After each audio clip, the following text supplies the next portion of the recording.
We are going to continue our discussion on the role of the Israelite woman.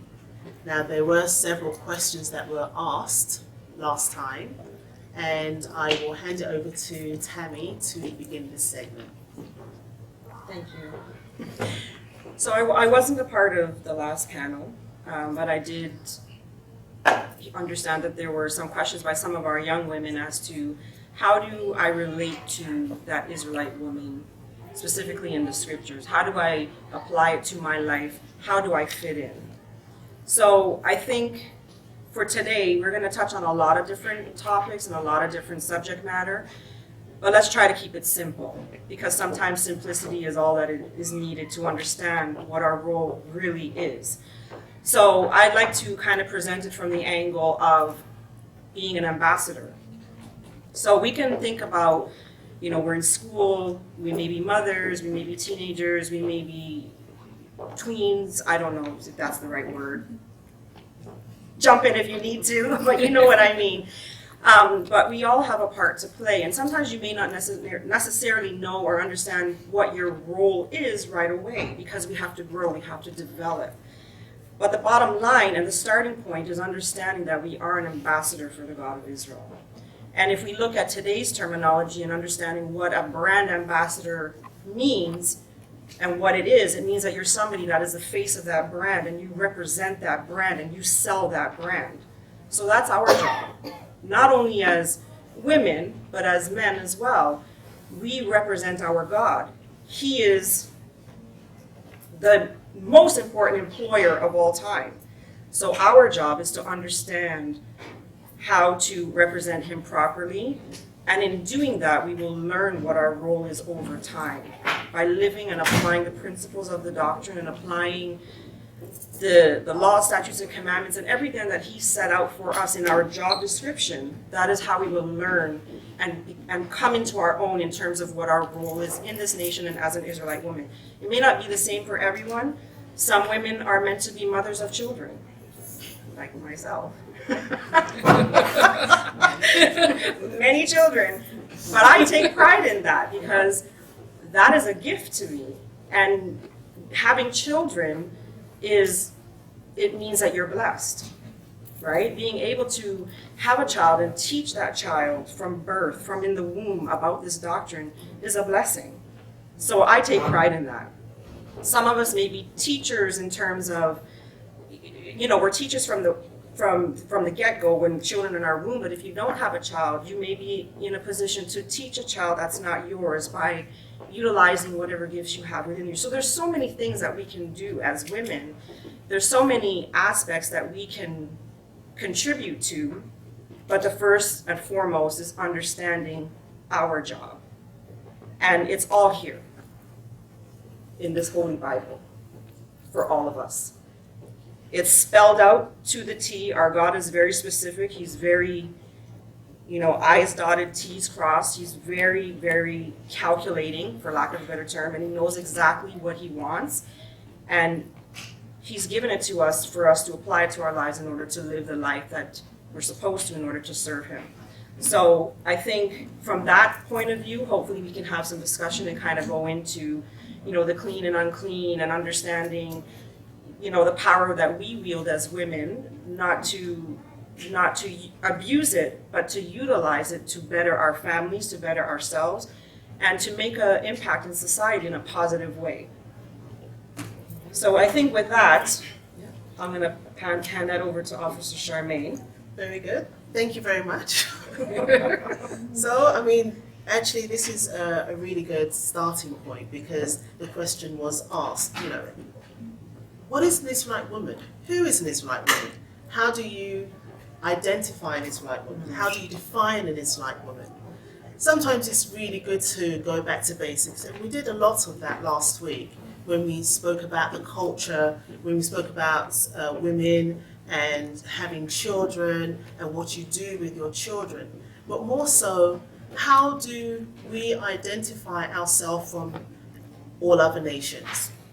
And it's quite interesting because who can actually tell me who an Israelite is? How do you identify with an Israelite today? Does anyone have an idea? Anybody? I think Daniela has an answer. Please, Daniela, do you want the mic? No, I think I can speak. Okay. Well, for one thing, an Israelite, you could be an Israelite by heritage, by birth, just based on your lineage. But I think more importantly is the kind of life you live, the lifestyle that comes with being an Israelite and following the lifestyle and the culture pretty much that is set out for us in the Bible. I think a really good scripture to turn to right here and now is Deuteronomy 28:68.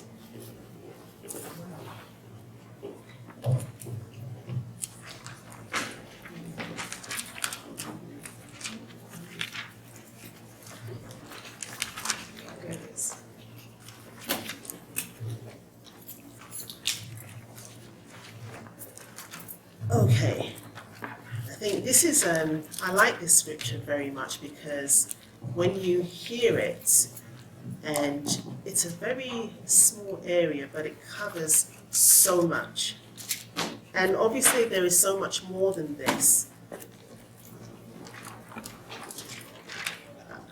Just give me this. Deuteronomy 28:68. And it says here, "And the Lord shall bring thee into Egypt again with ships." Now, this is Moses. He's having a vision at this point in time. And it's been told to him what's going to happen to the children of Israel. And it says here, "The Lord shall bring thee into Egypt again with ships, by the way whereof I spake unto thee. Thou shalt see it no more again. And there ye shall be sold unto your enemies for bondmen and bondwomen, and no man shall buy you." Now remember, we had just came out of Egypt. We had just came out of Egypt. But it's talking about going back to Egypt again. And this time by ships. Does anyone know who went into Egypt? Who went into Egypt? Who was enslaved in Egypt? Jacob and his family. It was Israel. It was Jacob. It was the Israelites. The children of Israel went into Egypt. They went in and they spent 430 years there. This time they're told that they're going back there again, but this time by ships. And you look at the children of slavery, the children that were taken to the Americas. How did they get there? Ships. Was there any other nation in the world that was taken to Egypt by ships? And also, it's where we started off even last week is you have to have a starting point. You can't be relating to something if there's no commonalities. That's the only way you'll see yourself in the book. That's the only way you will know that this person's from this cultural background. You have to have similar things, similar food. So if you're reading this Deuteronomy 28:68, first thing that comes to mind, oh, slavery, bondmen, bondwomen, this is slavery. That's me. That's me. That's the first thing you say, even if, as a child reading it. That's me. I went through that. That's a starting point to see yourself in this book. I think this is a real fundamental identity here, because there is no other nation in the world that was taken into captivity by ships. There was none. And when you look at how America was established, it is established with all the idols, all the relics, all the spiritual concepts, everything that the old Egypt had. There's the pyramids, there's the obelisk, there's the blood, there's the slaves, there's Israel. Just like the old, it's the same today. You see all of this, it's all identified. Everything is sitting there and we can see it with our eyes. There is no other nation. It doesn't matter who claims to be this people. They cannot say that they went anywhere by ships. Unless someone can put their hands up and say differently. Anybody? Please. Okay, well, this is it. This is who we are. We are coming from the old world, and we came as slaves. It was our forefathers, our foremothers that were at the belly of the ships. It was them that were beaten. It was them that were told, don't practice what you used to do. Don't do these things. We will give you new practices. We will give you a new culture. We will give you a new name. We will give you a new God. We could no longer do the things that we used to do. It was taken away from us. And to make it worse, if you continue reading in Deuteronomy, you will hear about the blessing and the curse. And I'm telling you, when you read this, it is slavery. This is what you see when you watch Roots. This is what you see. The mothers, the children being separated from their parents. Husband from wives. This is what you see, and this is what it says. It says that you will have children and you won't enjoy them. You know, you'll reap, you'll sow, but you won't reap. You won't enjoy the labor of your hands. This is us. But the beauty is that we survived. And we are here today. Amen. We are here today. And we have a God. Why? Where is his name? Exodus 3:15. Let's turn there.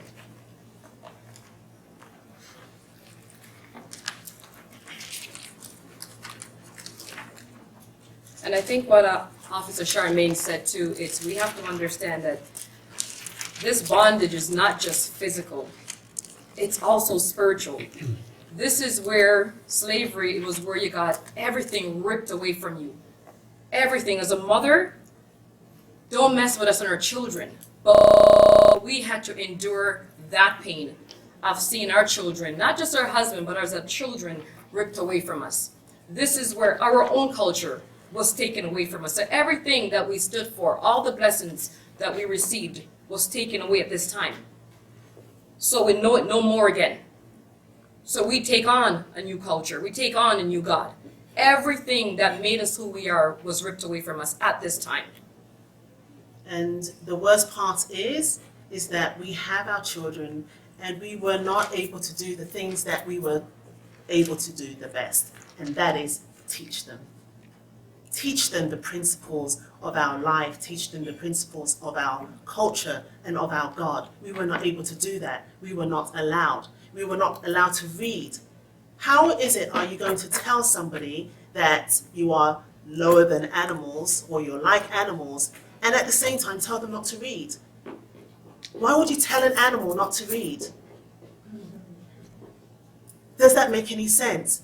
So they dumb us down, they take away our ability to teach, and they take our children and they raise them. And we cannot discipline them, and we cannot teach them, and we have lost that control and that bond. And this is what we have to claim back. We have to claim back, and it starts with understanding who we are and where we came from. This is the good, the bad, the ugly, but you know what? It belongs to us. It belongs to me. This is my history, my heritage, and it doesn't matter how bad it is, it's mine, and I am proud of it. And this is what we have to understand. When people come to us and they don't want to hear about that old stuff, or Right. why are you guys always so good at being beaten on TV, and so, you know, this is who we are. We must know that. We must know that because our forefathers have died and sweat to be here so that we can be here. Their blood is how we're able to be here today. But first it comes with identifying our God. So sorry, before you go on, I just wanted to kind of jump on something that Sophie said as well as Officer Charmaine. And yes, of course, so always circling back to identity. And we have to remember there's nothing new under the sun. So we're in Egypt, we're taken as slaves, all of these things are happened to us in biblical times, and we're taken by way of ships into a new Egypt, like Officer Charmaine spoke of, and we're stripped of everything, every and anything that we ever owned, even our own knowledge of self. Everything has been beaten out of us, stripped from us, removed from us in every way imaginable. So now when we want to talk about bridging the gap between the past and today, again, it all really goes back to understanding who you are, and that's the identity. Yes, Auntie Harriet. We have lost even our name. Right. That's right. True. That is absolutely Absolutely true. right. And this is a part of the problem of today's society, especially for children of slavery. We don't know who we are. And we are captivated by the glitter and the glam of the world. That doesn't work for us. You know, we're encouraged, our young girls are encouraged to walk around naked and to live their lives contrary to what is supposed to be conducive to a woman's spirituality. And when you understand a woman's spirituality, then we might touch on that a little bit later, you would understand that there are certain things you don't and should not do as a woman for your own protection. So all of these things have been lost. So I guess, you know, when it's all bundled up in a nice little package with a nice little bow, we want to fill that package with knowledge, with identity, with understanding our role as women, our men's roles, understanding what our God has put in place for us so that we can be that ambassador for him and that we can take our rightful place in this society. Because yes, I agree, I wanted to get pom-poms when Officer Charmaine was saying, this is my book. Yeah. This is my book, my truth. This belongs to the children of slavery. This belongs to the children of Israel. And there will be challenges. That's just the way it is. But you cannot dispute what is in the scriptures. And everything is laid out. Like, you can't change what's here. And if you look and you have the eyes to see and the ears to hear, you will see yourself in this book. And you will be able to take hold of what's written and take hold of the principles and everything that's laid out for you and apply it to your life. Yes. And it's interesting when you look at the black woman's role during the time of slavery and what they were doing. And to me, when I look at it, we are nurturers. We have to nurture. A man doesn't have the ability to nurture the way a woman can nurture, right? Therefore, if the woman is removed, everything, it's a glitch in the matrix. Yes. When Yes. the nurturing is Absolutely. not there. And that's slavery. So we were nurturing not our own children, other Others' children. Right. Yeah. Masters' children. Yeah. We right? were breastfeeding those children. Exactly. Exactly. And then you fast forward to 2016. Like, I don't want to offend anyone. I'm a woman. I'm just gonna put it on the record. But we have to be very careful. Yes, I'm a woman. We have to be very careful when we fight for women's rights, because sometimes we may be eliminating something that we need. Like, sure, vote, sure, work. You know, yes, there's some things that thank God for women's rights, right? But we have to be careful we don't become men in all Right. that we're doing, because then something is being left out that's vital for us as women to do. Absolutely. Absolutely. Absolutely. And you know what? That all goes back to actually understanding what a woman is. Exactly. If you understand a woman is, you know her strength. You know your own strength. And this is what we need to identify. You know, just because you can't lift logs and, you know, whatever it is that a man does that you think you should be doing, doesn't mean that you're any less. You have great potential, you have great power, you have great skills, you have wisdom beyond your own belief, but you have to know who you are in order to tap in to this wisdom. You have to know it. Because it starts with identity. And this is why we have this book. And the funny thing is, our forefathers, our parents, our mothers, our grandmothers, they were aware, but to put it into words, into scriptural words, it wasn't readily available to them. But they did things like covering their heads. They covered their heads. especially when they're in the church.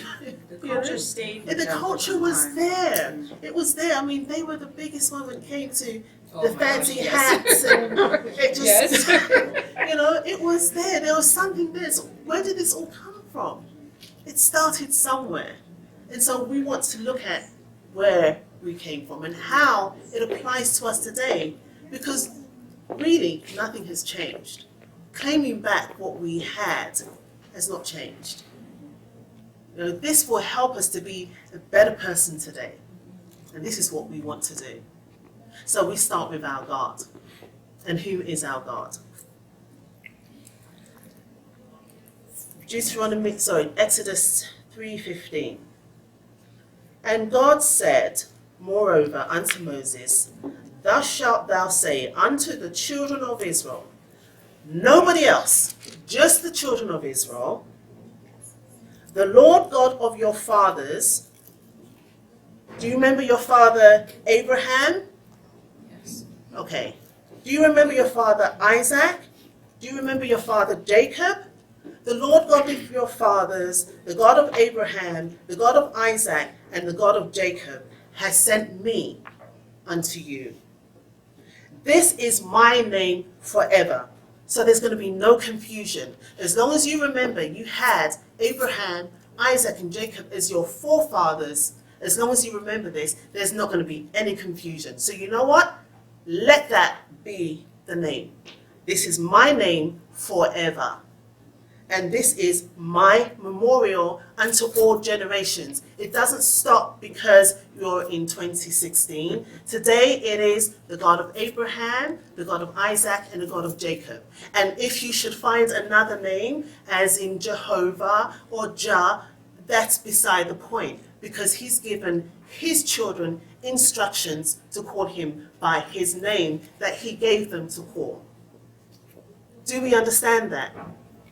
So when you hear all these fancy names, Yeshua and Elohim and whatever, that's confusing, because I need to hear my lineage when I call my father, the God of Abraham, the God of Isaac, and the God of Jacob. Full stop. There's no confusion there. And another point too, if you just go to verse 16, we have to understand that we're just trying to get our culture back. We are not the men, just the same way the God of Israel did not appear to us. He appeared unto Moses, and he said, go back, take it back home, take it back to the elders, and let them know that this God sent you. So he was sent to a people. He identified with a people. Go back to those people and let them know this is the God that's sending you this. So it's for us to take on whatever is being said. It's the elders. We were raised by our elders. Doesn't matter if it was an aunt. It doesn't matter if it was our grandparents. We were raised by our elders. And this is what we're trying to do today. Take back our own culture as a woman. We know our men. We know they are the rulers of our home. But we are the one that raise our children. So we have to take back this culture. And that's what this panel is all about. That's what this discussion is all about today. Is just taking back our culture as women and becoming strong women. This is a part I always say of what was taken from us. We have to bridge the gap with the past and the present, because we have young girls. How do they see us? I work. I also have a husband. What do I want my daughter to see in me? What culture do I want to give to my daughter? What do I want to give her? That's what my mind is all about. What do I want to leave my daughter with? What is my culture? Can anyone throw up an idea? What do you think is a culture? What do we do that identify our culture? What is it that we do? Anything. A culture is what defines a people, different from somebody else. So it's whatever we do, whether it be our laws, God's commandment, our race, but it makes us different So from the next race. could you repeat that so that everybody can hear? It's what defines us, what makes us different from another race. It's what governs a people, a race, country. It's whatever we do. Anybody else? I like that. The opposite is here.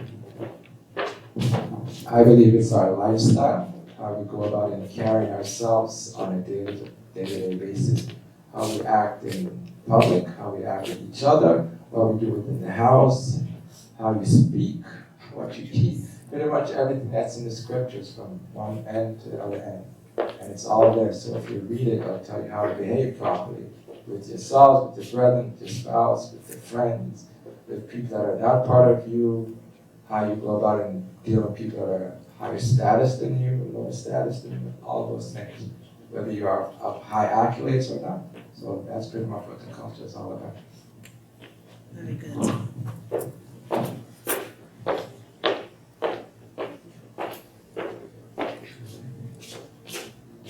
I just wanted to add to both of those that were said, that in some, religions, their culture actually contradicts the religion, but the difference between an Israelite culture is that it does not contradict our religion, even though they may not be necessarily tied. It will not contradict what we do spiritually in our lives. Just as an example, Give us an example. I was actually going to ask you. I know a Muslim, I used to work with a Muslim man who, he's Muslim. And he would say he does not celebrate Christmas, that's not in his religion. But he has a tree in his house. Because for the children to have that fun, that's a total contradiction. Yes, there's a culture, there's a religion, but I don't see how they cannot mesh.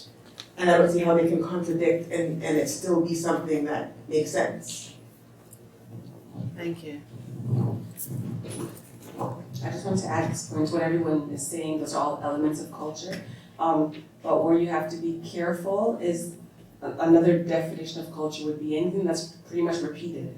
Like you do something 3 times, that's your culture now, right? So yes, it's what comes down in the scriptures, but it's also our behavior and like what Sophie was saying, what we choose to carry forward or pass on to our children. So if you, like, just a simple example, if you get up every Sunday morning and you clean, that's just your thing, you clean your house every Sunday morning, it becomes a cultural thing, it's something that's just repeated, even behavioral, but anything that's repeated becomes culture over time. Now, those are really good points, and I think one of the principles of our doctrine, of our teaching, of our foundation, is the separation between clean and unclean. Because we understand that our God is not the God of the dead, and He doesn't deal with anything that's unclean. And that goes for us. If we are going to worship this God, we have to follow the instructions that is set forth in this book. And one of them is the separation between clean and unclean. So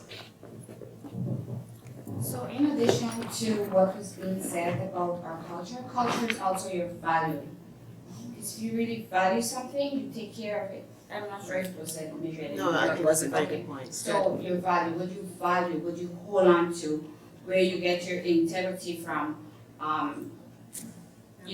doesn't matter where you go, you value it. You're the bottom of the pit, that's your culture. You're the top, that's your culture, your value. Very important part. Thank you very much. That was a very good one. Very good. And that's it. If you don't value it, who will? Yeah, exactly. Who's going to care whether you carry out your laws, statutes, and commandments?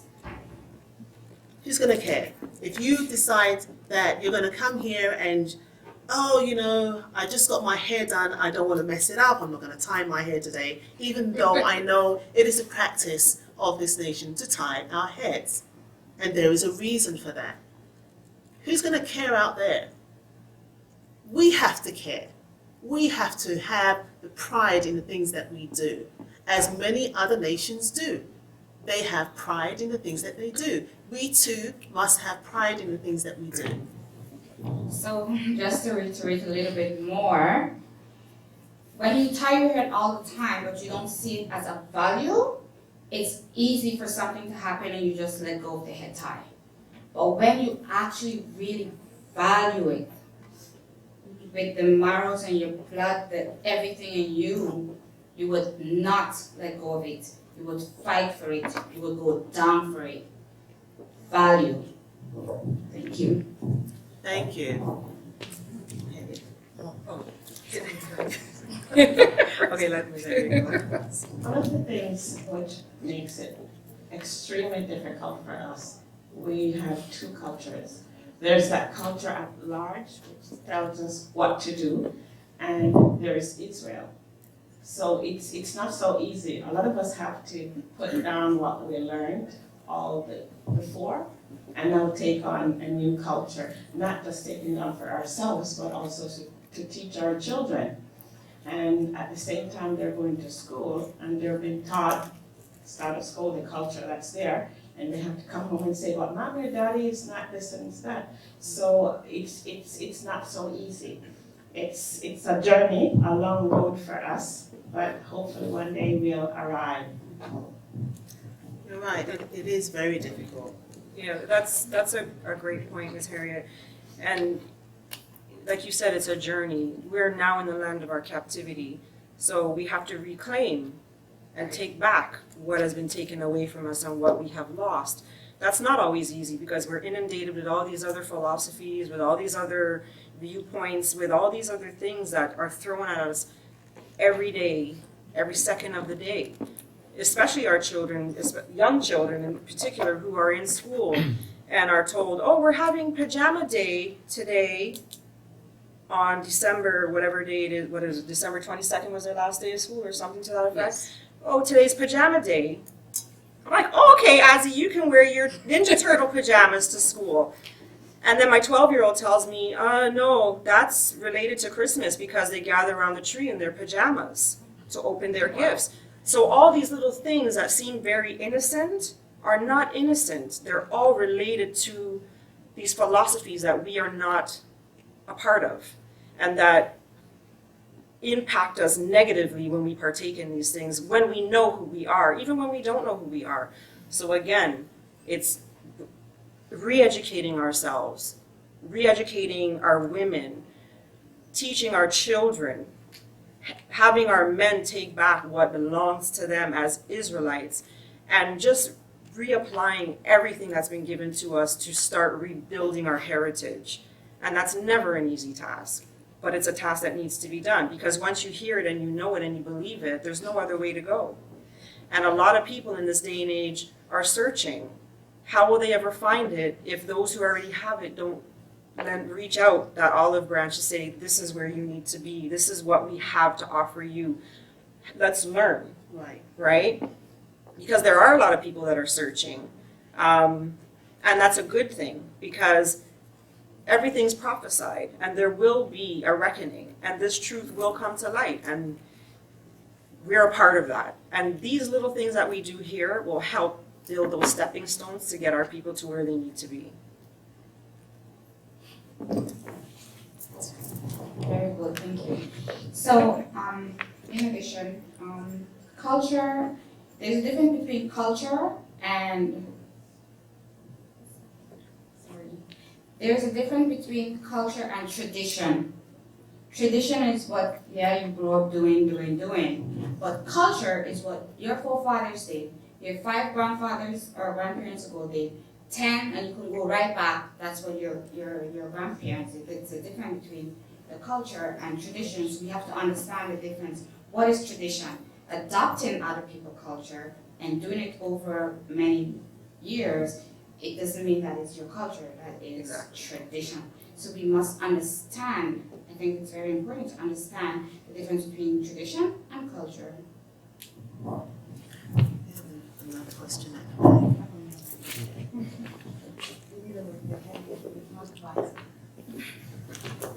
This is a question, I guess, and a comment. I remember probably a long time ago, Elder said that men and women are not equal.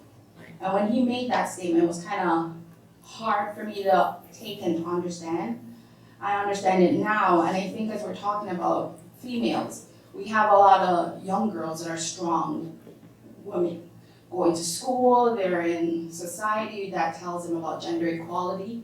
And so they're pushing for the big jobs and the money and all that. Like, how do we now tell our children, our girls, not to kind of step back, but not to be off the world? Because how do they understand the whole concept that men are, we're not equal? You know what I'm saying? Like, because we're putting them out there to go to school, to get good jobs, to make big money, and then what if they don't end up with an Israelite man? How do they know that men and women are not equal and they don't become a part of that culture? Can I just touch on, I just want to touch on the part where you said if they don't end up with an Israelite man. So from what I've been taught and my understanding, an Israelite is always the leader in the home. Whether if the female is an Israelite and she's with a man. Okay, sorry, Tammy. Take it back. Let's say they do end up with an Israelite man, and they have become so strong. They become so strong themselves. How do we tell them that they have to step back and know that the man is the head of the home when they've been raised in a culture where you, as a woman, you're strong, They basically do everything on their own. Right. Right. That's a good question. It's a tough question. It comes back to self and understanding your role. And if you are with an Israelite man, then that is supposed to be a team. So yes, the man is the ruler. That doesn't diminish the woman by any means, because a woman has her role. And when you understand your role, that should help make it easier to transition into a relationship.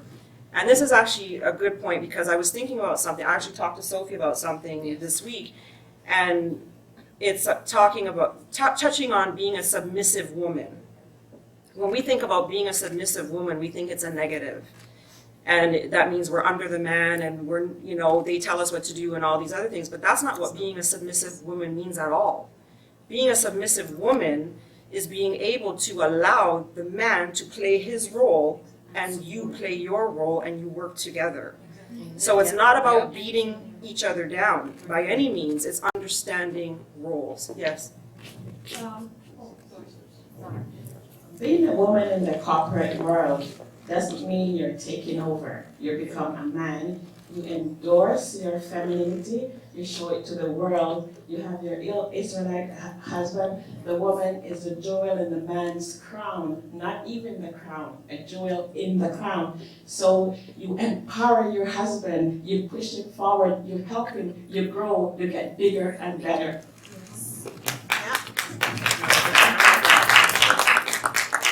Nicely said, I like it. The way I look at it is in terms of equal or not equal. I think our worth is equal, we just don't do the same things. Right. Kind of like your brain and your heart are vital organs. One isn't better than the other, if one of them fails and the whole body goes, they're equally as important, they just do different things. Right. Take it.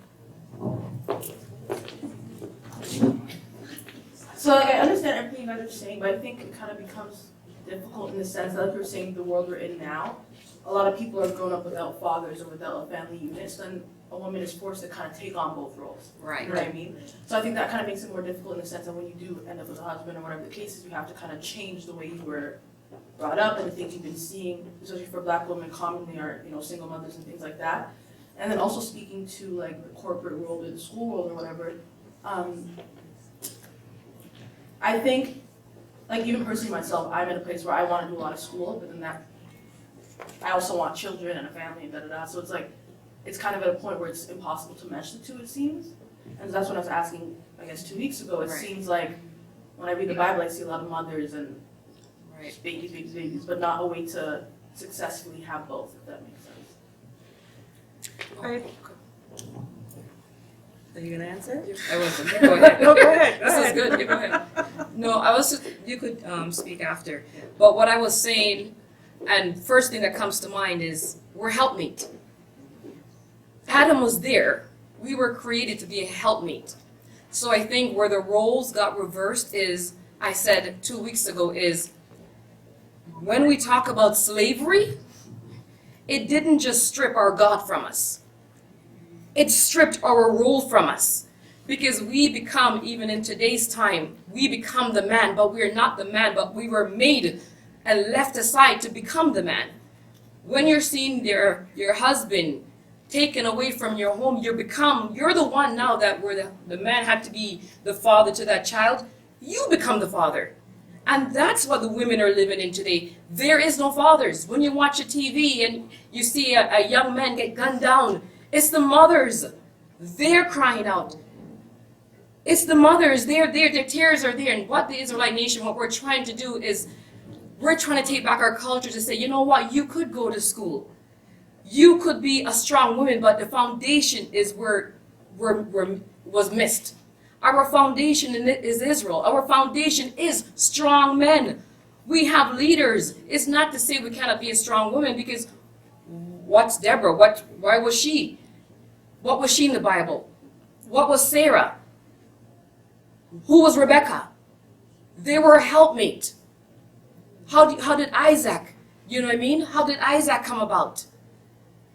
If it wasn't for Isaac, it would have been his twin. It was the woman again that has to listen and go in, and the spirituality has to be there, the culture has to be there, but it wasn't a man overpowering her, she taking on her husband's role. Abraham came back to Sarah with the culture. Abraham came back to Sarah with the God's name. It's not Sarah went to Abraham with God's name. Even the basic, I think it starts with our foundation, and that's what we're trying to do here today. We're not trying to take on our man role. That was already ripped from us. Well, the funny thing is, you know, if you even look at slavery, the things that a lot of women were fighting for during the 60s, during the time of liberation and freedom of speech and burning your bras and all that fun stuff, the thing they were fighting for were the things that we were already doing. We were already working. You know, we already had our children at home, and we were out there. We were washing somebody's clothes. We were cleaning house. We were teaching. We were already doing these things.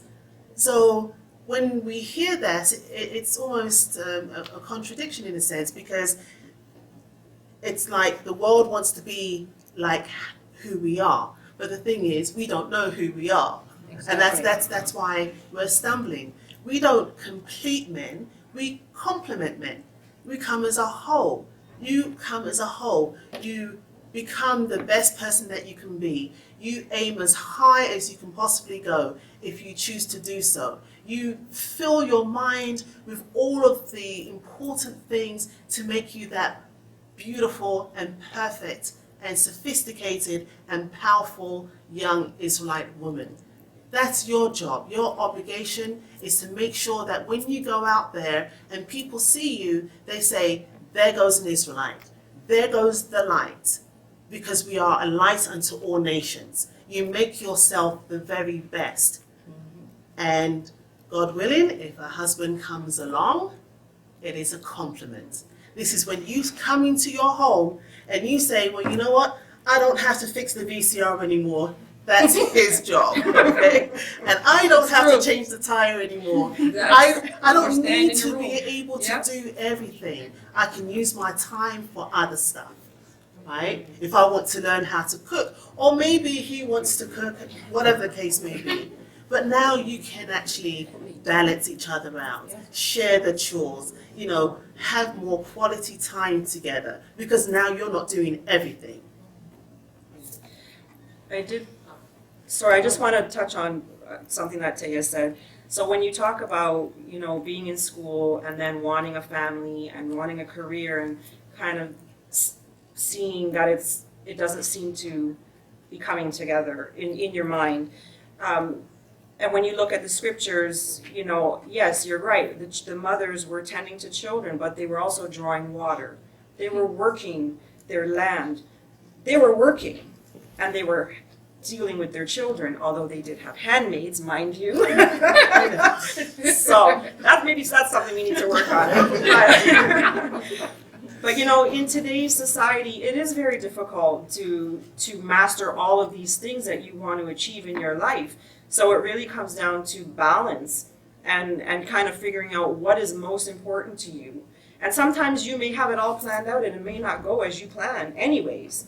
So it's just taking what life gives you what the God of Israel blesses you with, and just keep going and keep working and keep striving to reach your goals. Having, women have to work nowadays. If I didn't have to go to work, I'd be so happy. Me too. If I could stay home Right. and clean well, maybe not clean. That's I have a handmaid for that. But in all seriousness, if I could stay home and, just focus on home, I would be more than happy.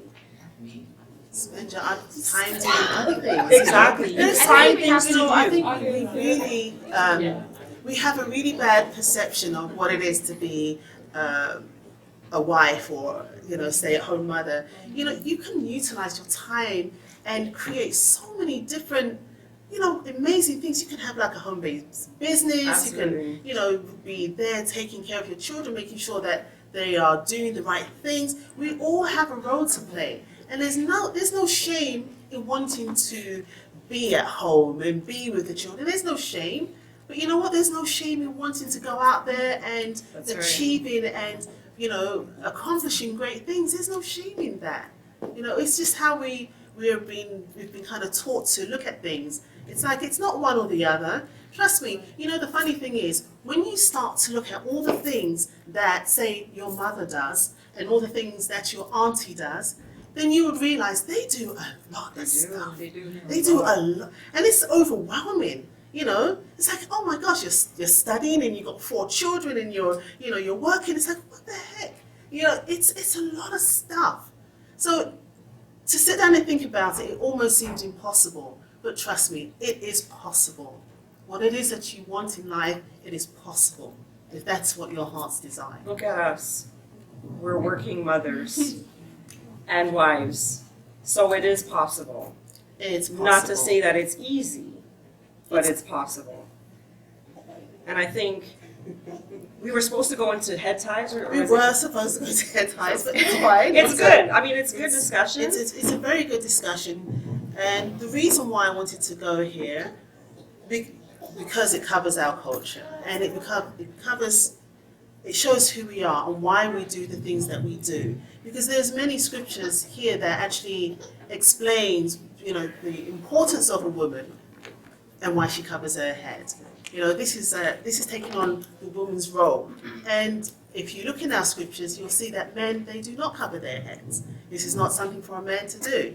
I don't know, do you want to turn to 1 Corinthians?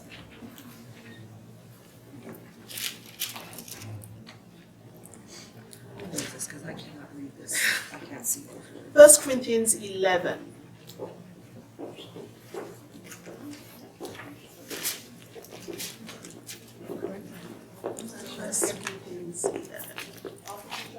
Yes. Okay, yeah, please. Going off what Sophie had said, the society that we live in actually messed with God's plan. So during slavery, all men were emasculate, so the roles were kind of reversed because the men weren't there, so the women actually have to step up to what the man would do. And you make a good point, and I know this is something we spoke about the last time. And I think it's also for women to not be afraid to let go. Yes. When you're in your home, don't be afraid. It doesn't make you any less of a person. It doesn't make you unequal to whatever standards you've set in your mind or that's been set there. It doesn't lessen you to step back. It's okay to step back. And I think this is what we struggle with, and that's why a lot of relationships, they don't go very well, especially black relationships, because a lot of black men are intimidated by black women. It's like, it's scary because, every black woman wants to assert herself and she wants her children to assert themselves and everybody's so assertive, but it's like borderline aggression. And it's like, okay, you know what? I need somebody that just wants to be romanced and wined and dined, but we kind of, it doesn't make you a lesser person to have a door open for you. You know, it doesn't take away anything from you to have a coat put onto you, to have someone open your door, pull your chair. They're not embarrassing you, they're not insulting you or degrading you. It's a beautiful thing for someone to do this, to have a gentleman. There are very few and far in between, but it's a nice thing to have a gentleman treat you like a woman. And there's nothing wrong with being a woman. There is nothing wrong. It's a beautiful thing to enjoy your womanhood. I live out in the Middle East, and I'm telling you, women are women. Women are women. When they dress, when they put themselves together, it is wow. You know, their makeup is not just a shade of nude and, you know, everybody's wearing a Armani black dress. No, they have sparkles and glitter and fitted and flowy. They are beautiful. Why are we afraid?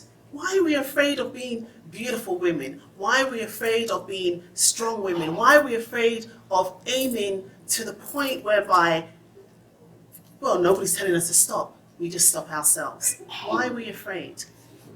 We should not be afraid. We don't know our own potential, but we limit ourselves all the time. This was in response to something said a few minutes ago, but you touched on it as well. But I think the challenge is, because in looking for an answer, I don't know if there's one blanket answer that covers all situations, but I think the challenge is holding on to your, you called it womanhood, femininity, the Israelite woman culture, all of that, in all of the challenges that we face today. So yes, sometimes you have to be corporate and maybe you have to take on a certain attitude or mentality to be successful in that realm and then turn that off to go home and be all of that. So I think that is the challenge. But I just want to, we were saying about being a submissive woman, like it's not you're a strong woman or a submissive woman or you're a corporate woman or a wife. Like we're women. We have many hats. Right. We wear many hats. You're a woman, and then you apply that to when you go to work in the corporate world, and you're that same woman when you go home in the house. And submissive, like Tammy was saying, it's not a negative, it's not a less than, it's not a step back. It's strength. It's recognizing what works in your home, like Lorna was saying, balancing it and just making it work. Right. But it's not like I just don't want it to be said as if it's a negative or to even say step back. Okay. Are you stepping back? It's not. It's not, you're not, like I said, it's not stepping back to, you know, oh, I'm giving it now. No, it's you're allowing somebody else to take on. Just because you can doesn't mean that you always should. Just because you could change a tire in 5-minute flats doesn't mean that you should. You know, allow somebody else to do that. You could spend your time doing something else. It's just learning how to balance these things. And I think one of the most important things is we have a rich culture. We have a rich culture. In our culture, we have magnificent women. Strong, powerful, magnificent women. And they were highly respected. And you don't see this in history in a lot of other cultures. But we have a book, and we can run off names. I think Sophie was speaking about some of them earlier. I mean, we have Miriam. Who was Miriam? Who is Miriam? She was a prophetess. That means she had to speak. She had to help guide the children of Israel along with her brother Moses. Moses, the man. She had to help him. Could you imagine? That was her job, this woman, this strong, beautiful Israelite woman. We had Deborah. Not just a prophetess, she was a judge. She had to sit there, imagine the task of a judge. She had to sit there and cases had to be brought before her. And she had to pass judgment. Deborah. Woman, Israelite woman. Holder. Who was Holder? I just want these names so that I was speaking to Tamia earlier on, and you mentioned something, and it was to do with, was it finding, not a hero, how did you put that? Identifying yourself with the women of the Bible. So you will know how to be the woman of today. So that's, if you can't relate to the women of the Bible, it would be very difficult to relate to being an Israelite woman in general, because these are the Israelite women. These are our heroes that are in this book for us to understand and to see how they lived and to share, to live their experiences through the pages of the Bible. So it's important for us as women to be able to relate to those stories, because that's how we learn and we grow as women ourselves. We have to have a foundation. Yes. Taya, I just want to introduce something really practical, because I hear what you're saying. Sometimes we as adults, we talk it's a little bit generic. A very practical example of a woman who was a businesswoman is Proverbs 31. Okay? When reading the scriptures were written mostly where the culture was rural. We have moved from a rural to manufacturing now, we're knowledge to digital kind of society. But if you look at some of the things in Proverbs 31, this woman was very busy. Actually, she was a businesswoman. She purchased land. She planted crops. She was working with clothing. She was working with merchants. So if you go through that scripture and just have a look at it, you can see that she was probably a very powerful businesswoman, I would say, looking at these scriptures. She never ate the bread of idleness, so she was always busy. So I think Proverbs 31 is a really good practical example of how you can be a working woman and still your husband praises you, your children praise you, you are full of wisdom and knowledge, strength and honor. So perhaps meet even the young people, or the women your age could actually go through this chapter and just have a look, take it apart, and see how it applies today. And Thank you. Thank you. And something else that, again, we're speaking about today, even if you just read from the first 2 verses, it's a king, but his mother raised this king. And if you just read from the 2 verses, it's exactly what we're trying to talk about today. And it says, the words of King Lemuel, the prophecy that his mother taught him. How could you be a great king? It starts from the womb. It's how she raised him to be this king. And it says, what, my son, and what, the son of my womb, and what, the son of my vows. We know as mother, when we have children, there's thoughts that goes in, we know what we want for them. And from the womb, we tell them this all day, every day. They're with us all day, every day. We wake up in the night and we're rubbing our stomach. We start from here. For me, when I just looking at the first 2 verses, I'm just thinking about my own children. And I always say no one could bring a mother to her knees more than her children. You could make them and you could break them. And this is what she's telling her son, the king.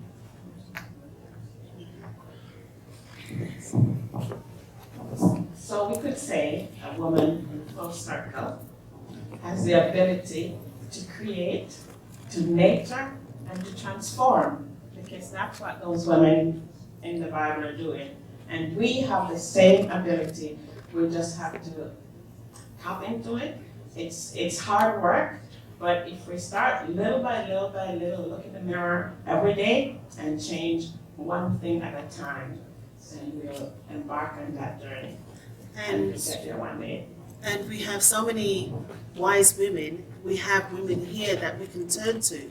And this is the same things that our forefathers did, that our parents did. They turned to their parents or their grandmothers. And Sophie was speaking about the relationship between a child and their grandmother. we have so many people here that have so many experience that we should not feel that we are lost because it's here. We have all the tools that we need in order to take that next step. Sometimes you won't like advice that you're being given, but they're advice regardless. And some work for some and some will work for others. But we have to use each other's experiences in order to enhance our own life.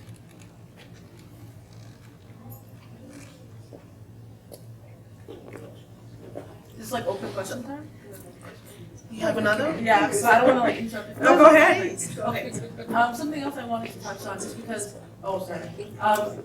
growing up, I always heard virtuous woman, but it's always something that kind of seems abstract to me and like far off, so I was hoping we could talk about that maybe. Oh, same chapter. That same one, okay. Virtuous woman, virtuous woman.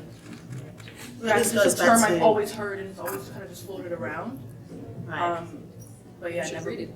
Well, this goes back to what Auntie Naeem is saying. If you go to Proverbs 31, you are talking about an Israelite woman, what she has done, what she is doing, what she's capable of doing, and with how other people see her. And the one thing that Auntie Naeem pointed out is that she's not idle. She doesn't sit around and chat and, waste time. She's always busy doing something. And she's an example unto the young girls, the young women around her. I'll say for the Israelite culture, as a mother, it's, you see the difference in the culture that you were raised in back home. How children were raised, how you were taught to parent your children. Like I see how I parented Taya in an early age before Israel, according to how I was parented and what my mother learned from her mother.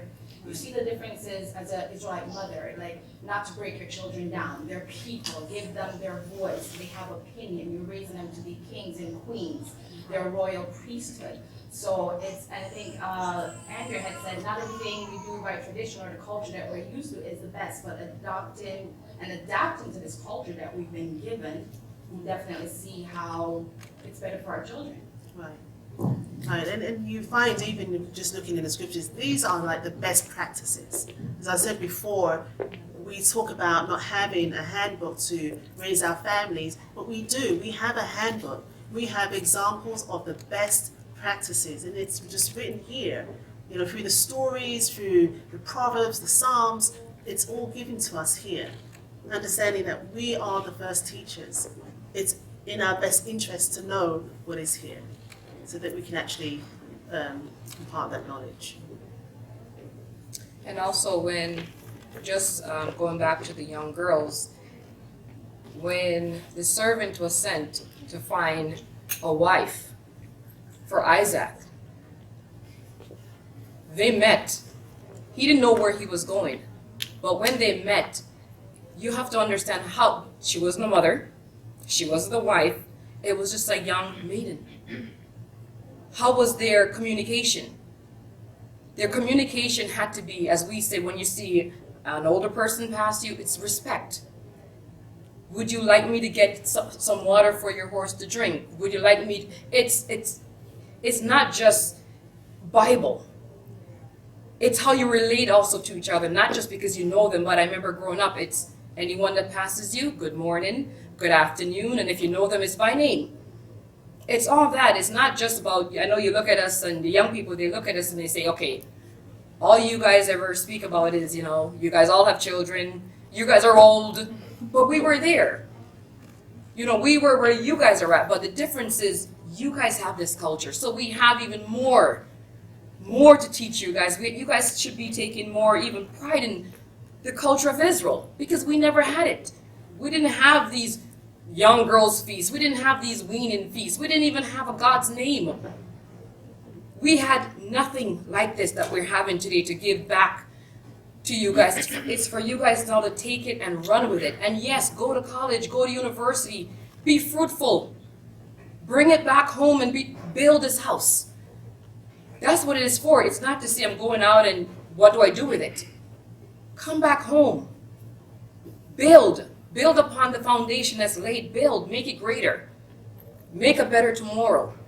See yourself in these pages, because as Tammy said, if you don't see yourself here and you cannot relate, it's harder for you in this life that we live in. We are not of this world. Our culture is not of this world. That's why whenever we speak, it's always going to be, oh, here they go again. There's always going to be fight.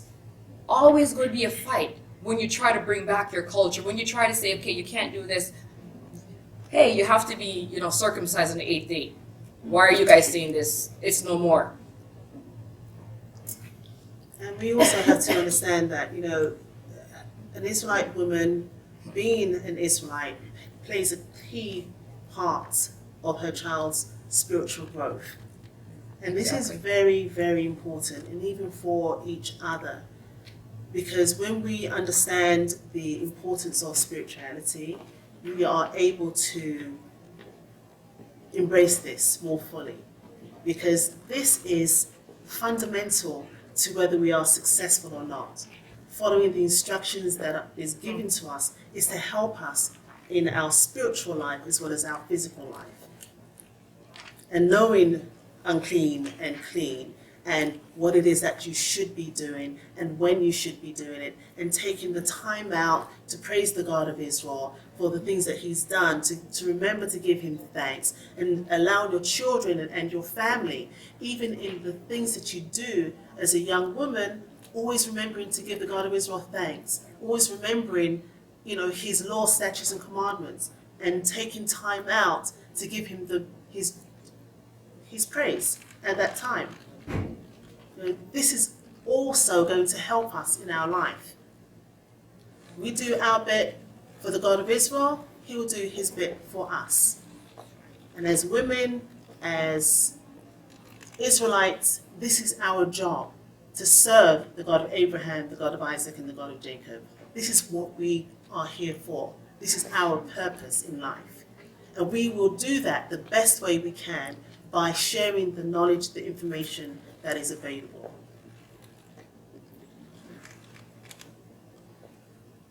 Everyone's good? All right. Maybe we should go into just... No, we have not touched head ties. There's so many things. We have not touched head ties, but let's just maybe touch head ties because it was also brought up. Okay, the reason why I think it's very important, because like I said, some people, we take it for granted, the things that we do. And something as simple as tying your head is really an instruction that's been given to us to help us in our spiritual growth. And I want us to turn again to 1 Corinthians.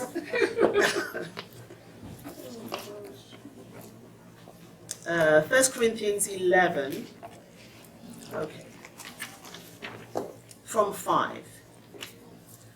So it says here, now first of all, I should just let you know that a lot of these books were letters that were written by Paul, and it was sent to different regions within Greece and the lower regions of Turkey, and these were instructions for them to carry out, okay? Because he's teaching the Gentiles for the most part, but some of these actually apply to us, especially when it comes to the head covering, because we need to have a separation, and there is a reason why we do this. This is the first thing that you learn when you come through the doors. If a woman is clean, she covers her head. She washes her head, she covers her head. And I will show you why when we go through Corinthians. So first of all, number 5. But every woman that prayeth or prophesieth with her head uncovered dishonoureth her head. So right from the get-go, if you're praying and prophesying, you need to have your head covered. For that is even all one as if she were shaven. For if the woman be not covered, let her also be shorn. But if it be shame for a woman to be shorn or shaven, let her be covered. Because what it's saying here, if her head's uncovered and she's clean, and she's prophesying, she's praying, she's doing all these things, then she might as well be like a man. You might as well be shaved. You might as well not have any hair. That's what it's saying here. But if that's not the case, then cover your head. For a man indeed ought not to cover his head. So this is the book. Remember, this book is about Israelites. It's for Israelites. It's written by Israelites. This is our instructions. And there are many people that do cover their heads, many men when they're doing their religious service or whatever it is that they do. But for our men, for Israelite men, they do not cover their heads. For a man indeed ought not to cover his head, for as much as he is the image and the glory of God, but the woman is the glory of the man. And why is this? She's taken from man. For the man is not of the woman, but the woman of the man. Neither was the man created for the woman, but the woman for the man. Now, some people will read this and think, oh my gosh, this is so sexist. It's so, it's so way back then. But this is who we are. Just understand it, because we'll get to that as we read further. Nevertheless, okay, sorry, I've missed my place here. 10. For this cause ought the woman to have power on her head because of the angels. Nevertheless, neither is the man without the woman, neither the woman without the man in the Lord. So you're looking, there's a relation here. There is a relation. You're not completing anybody. You are a whole. You are a whole. A whole woman, a whole man complements each other. For as the woman is of the man, even so is the man also by the woman. But all things of God. Judge in yourself. And the question is asked here, is it comely that a woman pray unto God uncovered? So he's asking the question, do you really think that is a comely thing to do? To have your head uncovered when you're praying to God? So just like our grandmothers, Israelite women cover their heads, especially during the time of worship or when they were doing something spiritual. And the only time that I've seen in the scriptures that a woman's head was not covered, was uncovered, was during the time of judgment, when she was taken before the altar and judgment was being passed on her. And you can find this in the book of Numbers, Numbers 5:12 to 18. But in particular, if we go to Numbers 5:18, I just want to show you that the importance. It's like you automatically know, an Israelite woman, you're doing something spiritual, make sure that your head is covered. But if you are an Israelite woman, you would understand clean and unclean. So you're going to cover your head when you're clean in order to perform spiritual things. In Numbers 5:18 it says, and the priest shall set the woman before the Lord and uncover the woman's head. Okay, so right there and then, judgment's been passed, her head's been uncovered. This is a serious case, but I don't want to go into it because it's a long story here. So according to 1 Corinthians 11, which we didn't read, 11:4, every man praying or prophesying, having his head covered, dishonoreth his head. So there's a separation. Women, you cover your head when you're clean and you're doing these spiritual things. Men, you do not cover your head.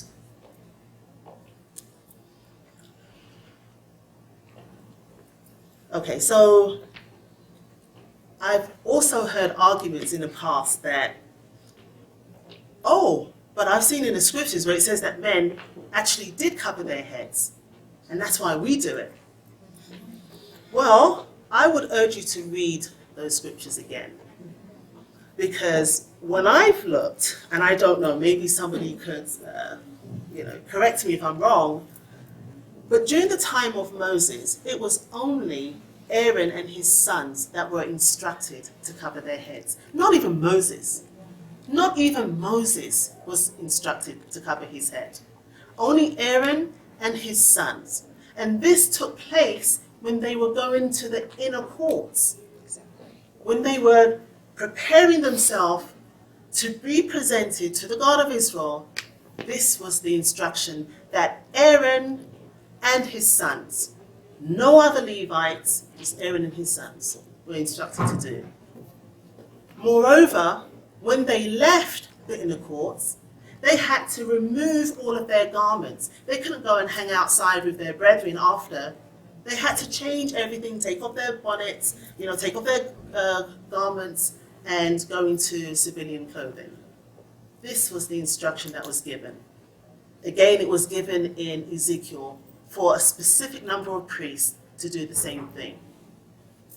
And the only other time that you will find a man's head covered is during the time of mourning. So if you want to go to Jeremiah 14.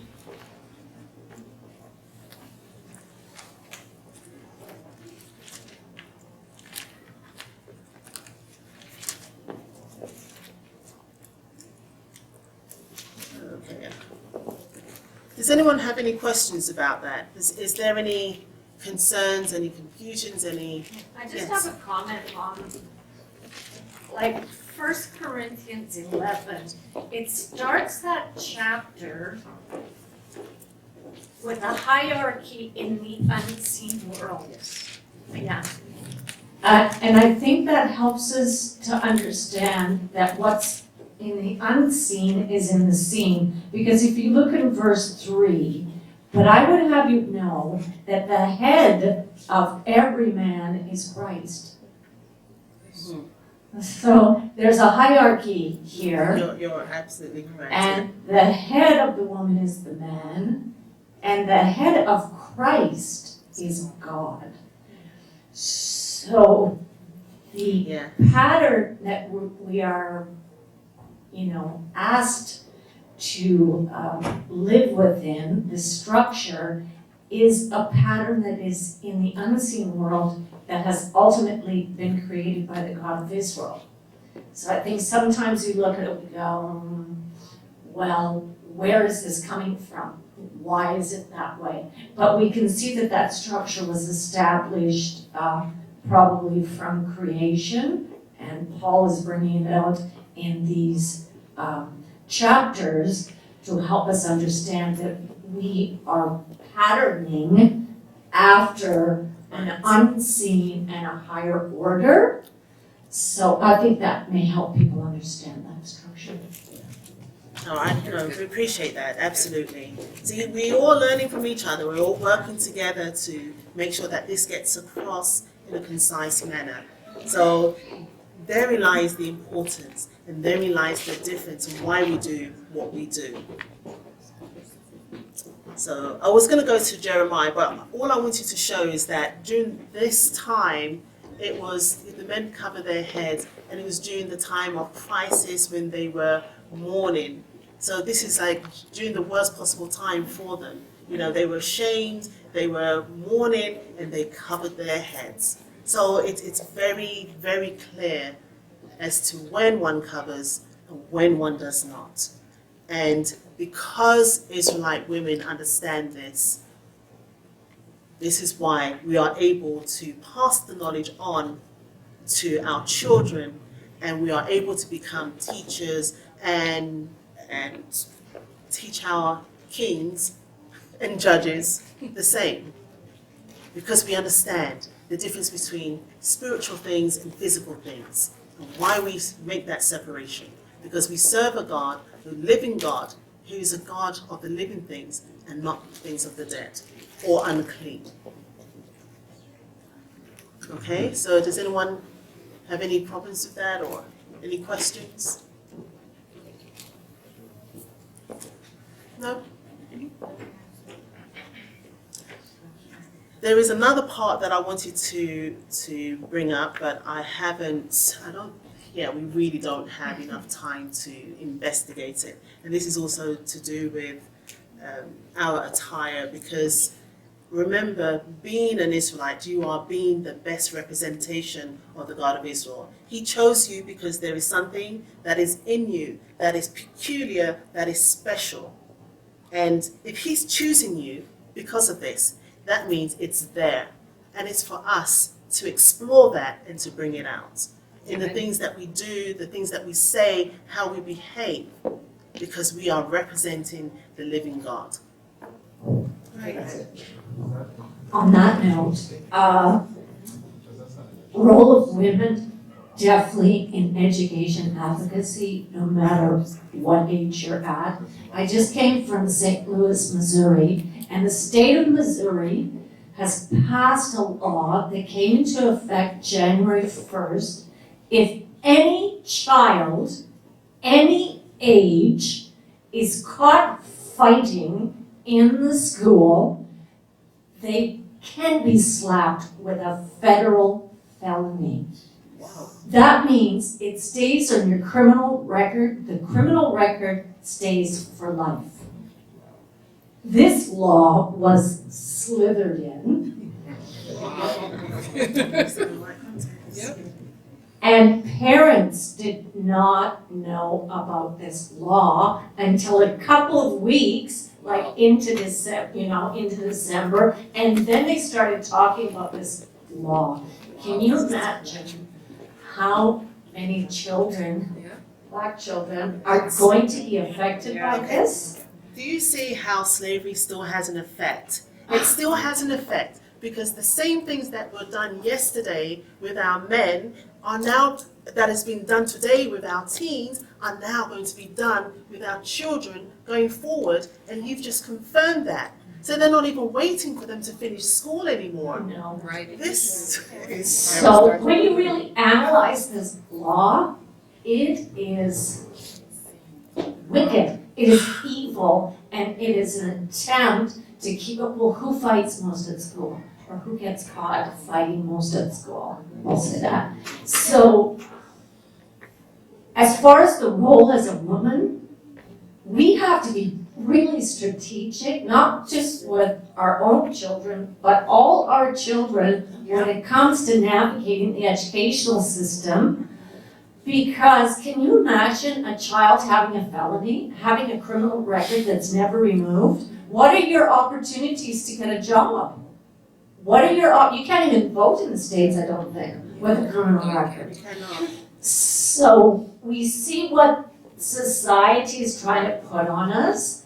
So it's a pivotal role of the woman in this area when it comes to education and educational advocacy, and we can definitely make a national change across the nation for sure. Thank you. Wow. Wow. So, just wrapping up right now, I think we've covered a number of very important points. I really do like the community, how we interact with the community and the focus on education, but we can't teach or we can't educate unless we know what we are doing. And for women, it is vital, it is absolutely important that you understand your role, a role of an Israelite woman to teach. And in order to teach, you need to become students and learn what is written here, learn about the societies that we live in and how to bring these two together, because we're always going to be at war. But there are ways around this. There are ways. Nothing is impossible. We have come through the belly of ships. If we've come through the belly of ships, we can beat this. We can beat this by understanding who we are, what our worth is, who we worship, what we mean to each other and to our children. Because our role is to make sure that their path is paved. Our role is to make sure that they know who they are. So let it be our job to educate them.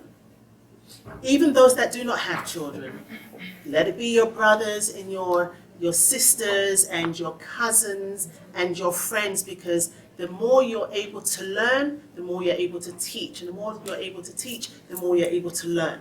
It's a reciprocal thing. So it's on each and every one of us, and our men, everybody, to do the same.